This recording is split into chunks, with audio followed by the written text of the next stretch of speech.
Well, first of all, I'm going to have nightmares after hearing you saying closer, closer, yes, sir. I don't want to see you tonight anywhere close to me. Close. But we do have David Brodsky, back-to-back victories, David, against a Wonder, the rating favorite, as well as Christopher Yoo, the leader by far of the tournament. You just simply blew this tournament wide open. How does that feel? It feels great. Well, that's what Christopher did last year when he beat Hans in round 8. So yeah, now I'm here to spoil the tournament. With the black pieces, and you did. Now, tell us a bit about the preparation that went into this game, because you guys went into this very topical line, very main line of the Open Ruy Lopez, and it felt like he surprised you. I was the one who was supposed to surprise him because I haven't played E5 in 3 years. So preparation was quite interesting because I spent a lot of time brushing up on stuff, and I wasn't even sure I'd play E4. So, and then I came to the board and realized I don't really remember anything here. I just know there was some Tabai game in this. And the engines say it's about equal. Exactly. It's kind of a novel approach by White to give up the exchange like this, but a very dangerous one.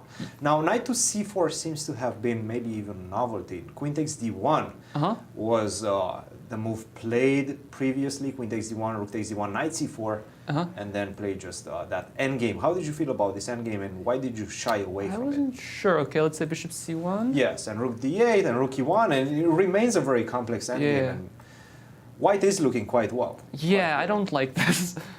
But okay, I remember in the Tabai game there was some weird repetition, but White declined and ended up losing. I'll need to look at that because I was just blanking here. And he chose to play this move, knight to c4, queen to e2 came. This seems to have been the first move that surprised Christopher. Queen d7. How did you come up with this concept of trying to get the queen centralized?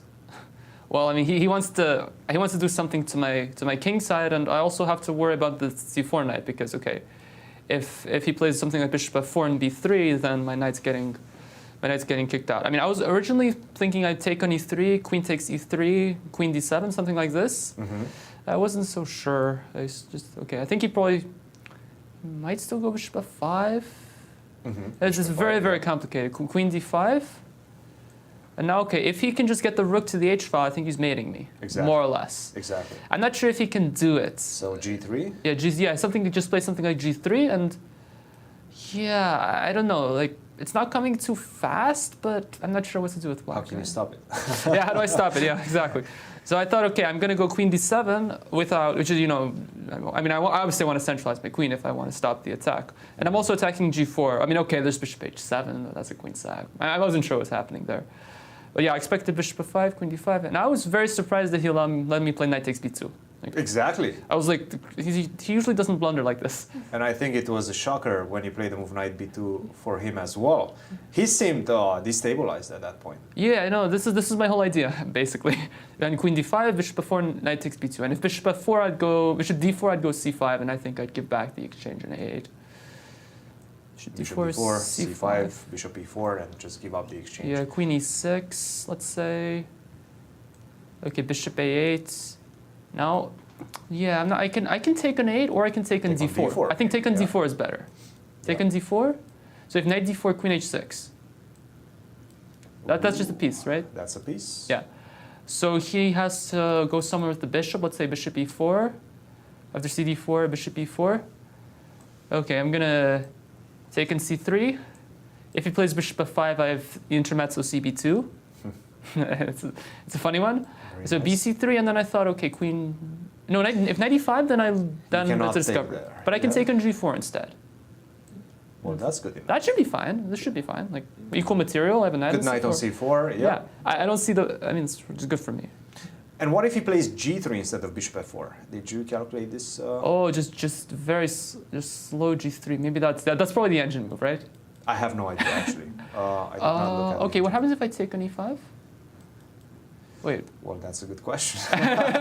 Is it just losing for white? Maybe it is. Yeah. Yeah. It's funny, rook d1 almost traps my queen, but I have knight takes e3 in this position. I don't know if you can exploit that somehow. Very nice. Knight takes e3. Okay. Yeah, queen c4, or queen. Oh, I can take a2. I can also go queen c4 if I want to control things. But actually, yeah, I can take a free pawn. Why not? Excellent. And he played this move, bishop to f4, and after knight to b2, you guys entered this very almost forced sequence. Yeah.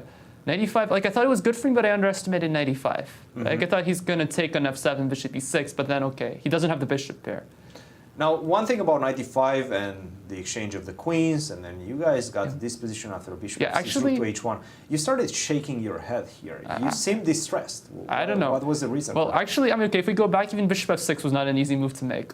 So first of all, there's something very funny. Originally, I thought if he goes f6, that he just takes in c. If I play f6, I thought originally, okay, he takes in c6 and he has good compensation. But I realized that no, he can actually play bishop h7, king h7, rook h1, king g8, knight g6. Oh, that's nice. Yes. And it's just mate. That's just mate. Wow. You know, I never seriously considered f6, but then I saw this and I was like, wow, this is funny. It'd not be funny if it happened to me. I'd be quitting chess, but but that's really nice. And yeah, and instead of f6, I also considered moves like g6 and g5.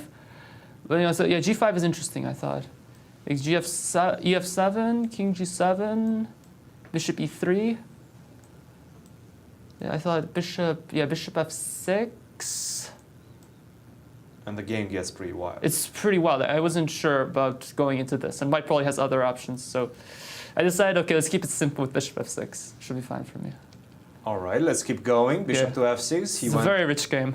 Very, very rich, full of content. And you guys entered this endgame, bishop to a4. Immediately you blitzed out knight to a4. It seems like you have this under control, but also you spotted this from afar. This whole line? I think I saw, I forget when I saw knight a4, but it's a pretty nice move. You just take through the knight. And here, I wasn't sure how much I had because I thought it was good, but then I saw g5 was the computer's move. Just cut the rook away, then defend the pawn with king g7, and then basically the pawn on a8. Oh wow, yeah. I'm g5 blind. and king g7. Oh wow, that is. Yeah, how did I not see that? I know it's easy to look with an engine because that here is visual indeed. Okay. But how did you assess this one? Okay, I was shocked when he played f4. You were expecting him to take on g5. Yeah, I thought, okay, this is like black's obviously for choice, but I think white should hold. Like he has the resources to stop the pawns. Just do okay, rook a2. Let's say. And actually, f4 was a very interesting move right now. Oh, he can even play just to give you the pawn. Now the point being that if you take on g2, I go rook f5. Okay. And now whenever you go on the e file, I go back to g5, and then you have to come back to the f file. Oh wow, I didn't see it in this version. I thought he goes rook f5 instead of f4, which is pretty sensible in my opinion. Yeah. This is nice. This is nice. Yeah. Oof. Yeah. He did not even spend too much time on this. He played f4 quite quickly. I don't understand why you don't want to go into that game. Okay, bishop f6, and now I messed up here. Okay, I thought I'm blundered kind of. So I played b4 here, b4, g is a question mark, yeah. My plan was to go king e8, but then I saw that white has this diabolical move rook d6. Diabolical. He's threatening bishop g5 and then he just wants to mate me. That's a checkmate, yeah. And I didn't know what to do here. Bishop f6, rook e6. Ooh, and now if you go on the d file, it takes on f6. If you go on the, you are actually losing now. Yeah, so I saw this. I was like, wow, this is amazing. Like I don't know what to do after rook d6. Maybe I'm missing. Okay, maybe I don't know what to do.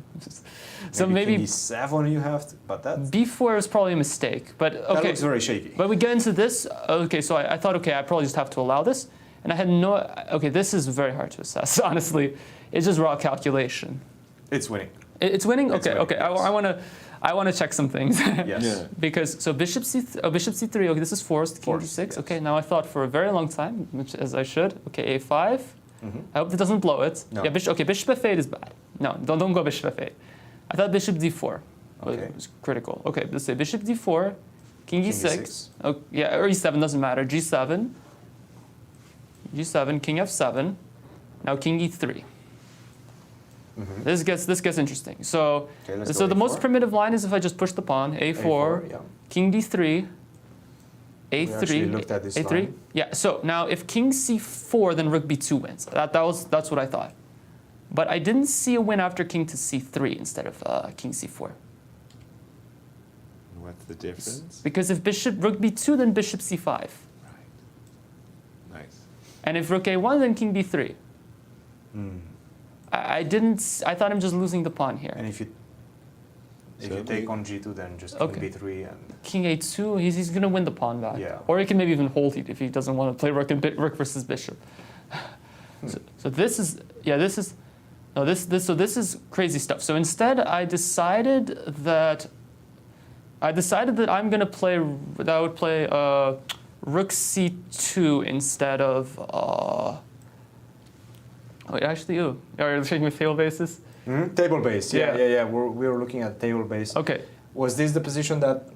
No, I wasn't. I didn't think I could afford to take on g2, but okay. You can. Oh, you I can. can. Afford to take on. Yes. Okay. So a4. Let's I was take a look at planning, this one. Yeah. a3. A3. But somehow in our analysis, this pawn was already gone, right? So yeah. King c3. King c3. This is already drawn. This is a draw. Yes. So you actually started with rook takes g2. Okay. No, I didn't say rook g2. I thought I'm gonna play rook c2 instead of a4. I want to check rook c2 here. King d3. King d3. Oh, it's winning. Okay. It's still winning. It's still winning. Okay. Now rook takes g2. No. I thought I keep. Also go Rook c6. So somewhere c8 doesn't really matter. Bishop c3. So he needs to run. A4. King c2. Now if a3, king b3, he's in time. No, he's not. He's not? Apparently not. What am I missing? a2. A2. Bishop a1. A2 bishop. Bishop somewhere. Rook a6. You don't have the b2 square. So you're just gonna run out of moves. So I could have. So yeah, this is probably what happens when you calculate so deeply. I'm gonna accidentally find a win somewhere. Okay. And is a3 the only winning move? Because I was wondering, this is somewhat similar to the game, if I can play rook b6 here. Got No, the king and rook b5. to b6 is a draw. Okay, it's a draw. So I probably would have. Okay, I probably would have found this idea that a3 actually wins. David, congratulations, back-to-back victories against terrific competitions. Congratulations, you're definitely playing the spoilers role in this one. We'll see you tomorrow. Yeah, thank you. Well done indeed. Bravo. Beating the tournament leader who had scored 6.5. Pardon me, 5.5 out of 6. He could have